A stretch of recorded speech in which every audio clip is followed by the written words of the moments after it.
Magandang araw po mga kapuntos, at sa araw na ito po meron po akong tampok na video para sa inyo at sana ay magustuhan ninyo.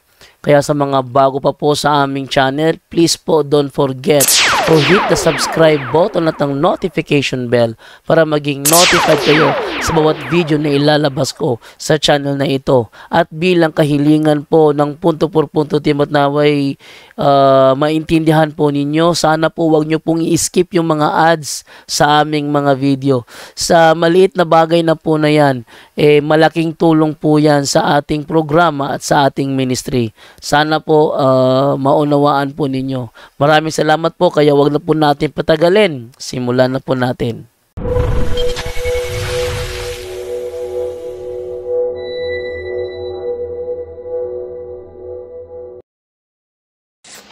Hello mga kapatid, magandang gabi po.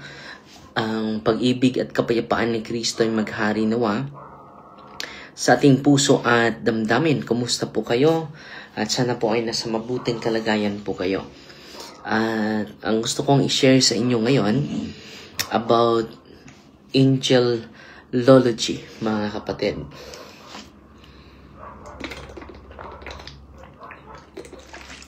Bago tayo matulog mga kapatid, mag-share lang ako ng mga katotohanan patungkol sa mga anghel, no? Una, di ba na-discuss tayo kanina sa about the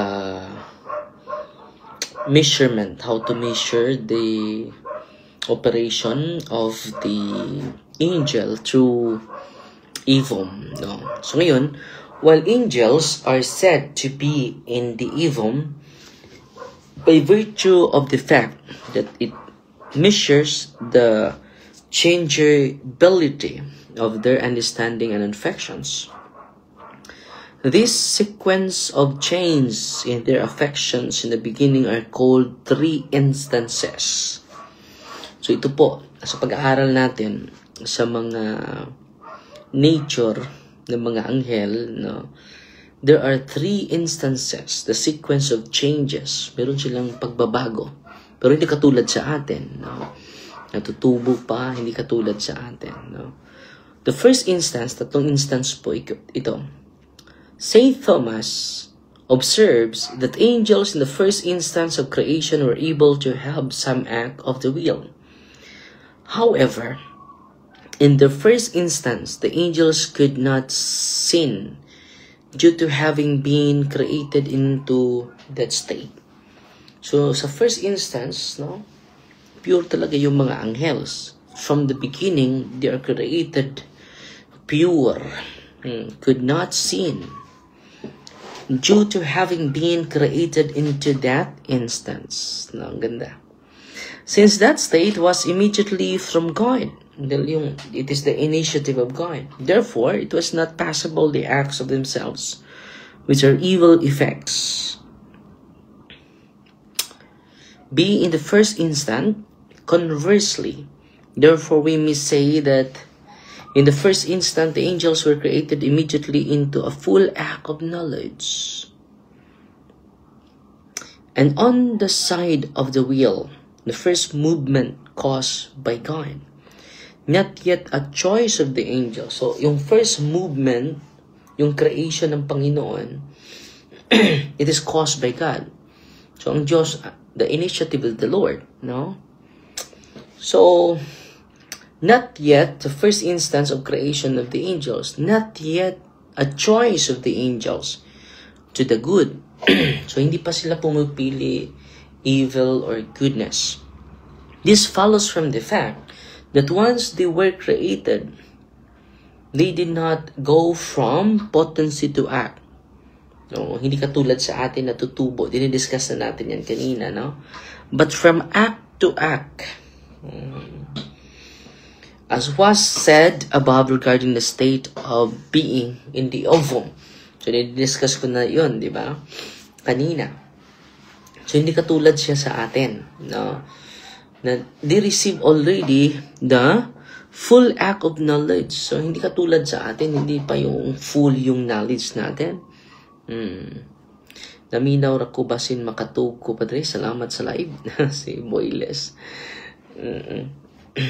So yan po yung first instance mga kapatid. The first movement, the creation of the angel caused by God, not yet a choice. Hindi pa pumipili yung mga anghel. Sa second instance, immediately upon the first instance of creation, or we may say in a second instance, the angels made an immediate choice. So, pumili na sila sa pangalawang instance. Dumipili na sila. Sa first instance, it is the cause of God. Caused by God. That is to perform an act of charity or not. Ito yung, mga kapatid. To perform the act of charity or not. Since charity is the virtue by which one loves God for His own sake. Then the first act of choice of angels is either for good or bad. For this reason, St. Thomas says that the first operation was common to all. But in the second, they are distinct. And therefore, in the first instance, all were good. So, sa una mga kapatid, the first instance, they are created good. Sila lahat. No? Na mga anghel. In first instance, all were good. But in the second instance, the good were distinct from the bad because they decide to perform an act of charity or not. Yung iba ay pumili to act of charity. Yung iba ay hindi pumili sa act of charity, kundi they say no. In the second instance, the angels either accepted God's will for them, which is to perform an act of charity, and remain good, or they reject God's will, refuse to perform an act of charity, and thereby render themselves evil. Dahil doon, naging demonyo ang demonyo because they never perform an act of charity. Baka kayong Saturday po. Si Ate Christy, this coming Saturday po. It follows from this that there is no delay between the creation and the fall of the angels.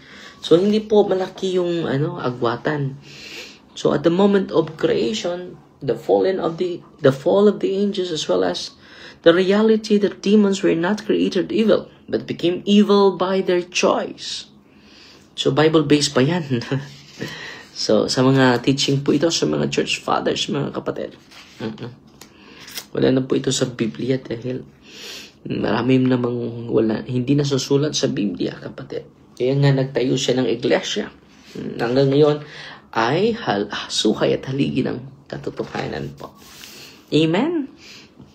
And then, dito na tayo sa third instance. No? Third instance. Immediately upon the choice of the angels,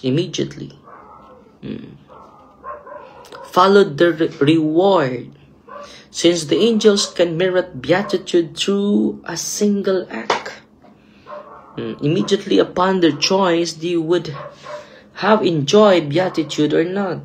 So, sa pagsabi ng mga anghel, yes, no? They receive the reward from God. And they receive also the punishment from God. Yung mga demonyo, naging fallen angels, huwag kang matuwa kapag sasabihin sa iyo na ikaw ay hulog ng langit. Delikado po yun, no?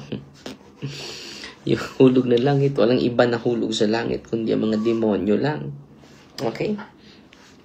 So, merong dito, observations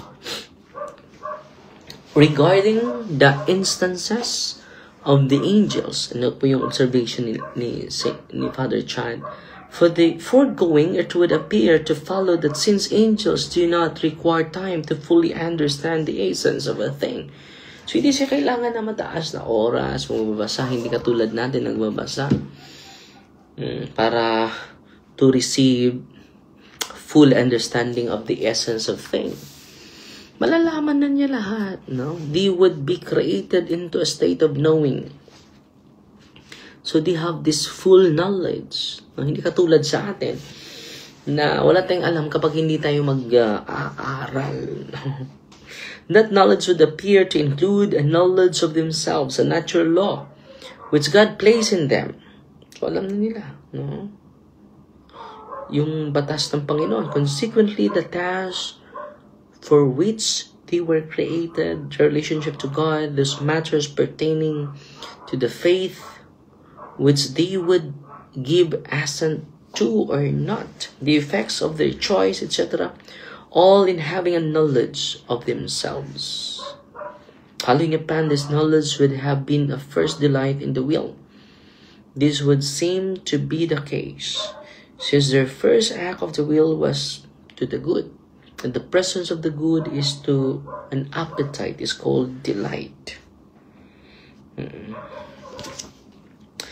Later, in theology, the idea that there was a delay was suggested by Francisco Suarez and Soma Choloheya. So, sabi nila, the delay yun, malaki yung gap sa during creation of angels and then the falling of the angels. Malaki daw yung gap. Pero, yan ang sinabi nila. He recounts St. Thomas' position on the meritorious act of the second instance. He then postulates that we cannot be certain of whether there was one or many instances in relationship to the operation of the angels.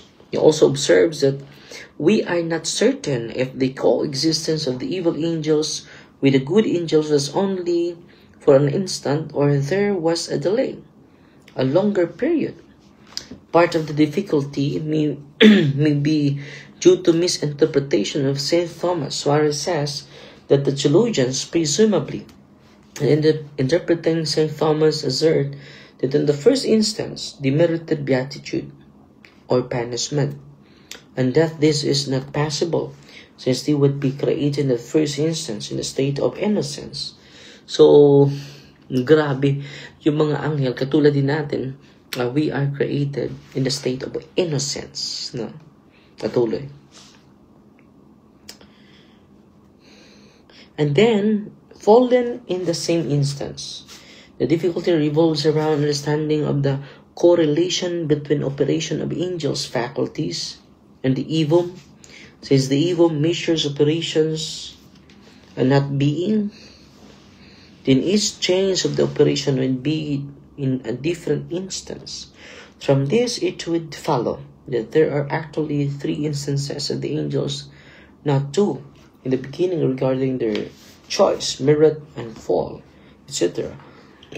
And being said, Suarez's interpretation, well, he asserts in chapter 11 that he estimated it as a common opinion of theologians, was actually not accurate to St. Thomas, and his opinion that there could be a delay between creation and merit at the beginning of the angels never gained the status of the common opinion of the theologians, and the mystic position generally prevailed. However, some exorcists and modern theologians still promote the idea of a delayed response on the side, or at least some of the angels. Since the good angels will enjoy beatitude, the good angels are part of the church, we would say that they are part of the church triumphant. So yun po, nagdidebate sila kung meron bang delay. Pero there are 4 instances of the angels. The first instance is they're created in a state of innocence, in a state of perfection, no? And the second state, they have this choice to do the act of love or not. Pangatlo is the reward and the punishment of the angels. Yan po yung tinatawag na this sequence of changes in their affections at the beginning are called the 3 instances. Pero permanent na po, hindi po katulad sa atin. So, Hindi po katulad sa atin, mga kapatid. So, meron tayong past, meron tayong present, meron tayong future. Pero yung mga anghel, wala pong past, mga kapatid. Wala pong past yung mga anghel. They have this unity of permanency of act, which is of being and operation of the created. So yan po muna, no? Yung 3 instances of the sequence of changes in their affections in the beginning are called the 3 instances. Yan po ang explanation ni St. Thomas Aquinas po. God bless po. Ang sarap na po matulog, no? Dahil sa ginagawa natin. Pasalamat tayo sa team natin. Nagboluntaryo tayo para sa ministry natin. Pasalamat din ako sa mga nagpadala na tulong sa ating vocation at sa ating ding evangelizers, no? Nakapadala na po tayo at I think pinopost na po yung mga evangelizers natin. At maraming salamat po sa inyong walang humpay na pagsubaybay. At then, yung bahay natin, hangguin pa po yung ating permit. At bukas may pipirmahan po tayo dahil kay Brother Kaloy, no? Dahil nagawa po tayo ng buildings permit sa bahay po na ating itatayo bukas. So, kapag mayroon ng meron na po tayong permit po. Pasalamat tayo sa star senders na to. Si Aguinaldo Gromo, bago ito, 50 stars. Salamat po kapatid. Ang Diyos na po magsukli sa kabutihan mo. Rosalina Pules Yana, 50 stars. Salamat po. Si Alan Ilangos, bago din ito, 50 stars. Si Gloria Deo, bago din ito, 50 stars. Si Ami, lagi ito. Ana Elga, 100 stars. At si Ilan Ilangos, no? So, dagdag na 50 stars. So, 100 stars na. At pang-una, si Lorita Maizo. No, salamat po. At matutulog tayo ng maaga dahil napagod ako sa aming voluntaryo. At pasalamat din ako sa mga nagpadala. So, bumabayad po tayo sa ating hardware po ng 100,000 dahil umabot na ng 1.6M yung utang natin. At sana po ay matulungan nyo po kami. Nandyan po yung sa St. Michael Exorcism. Nandun po yung mga bank account sa mga gustong tumulong sa ating sa ating ministry. Ongoing pa po yung construction po dahil nag-post tayo sa St. Michael Exorcism Center po na page po, nandun po. Okay? Maraming salamat po sa inyo, ha? At may dumagdag si Sister Gina Apatan Dinungkot. At sana po ay nakarosaryo na po kayo. No, don't go to sleep without praying the rosary po. God bless po, kapatid. In the name of the Father, and of the Son, and of the Holy Spirit. Amen. Our Father, who art in heaven, hallowed be the name. Thy kingdom come, thy will be done on earth as it is in heaven. Give us this day deliverance, and forgive us our trespasses, as we forgive those who trespass against us. And lead us not into temptation, but deliver us from evil. Amen. Hail Mary, full of grace, the Lord is with you. Blessed are you among women, and blessed is the fruit of the womb, Jesus. Holy Mary, Mother of God, pray for us sinners, now and after death. Amen. In the name of the Father, the Son, the Holy Spirit. Amen. Pasensya na po kayo, napagod po tayo sa pagboluntaryo natin. Yung napamaulan. God bless. Fighty Maria that accept thee with a humble heart po.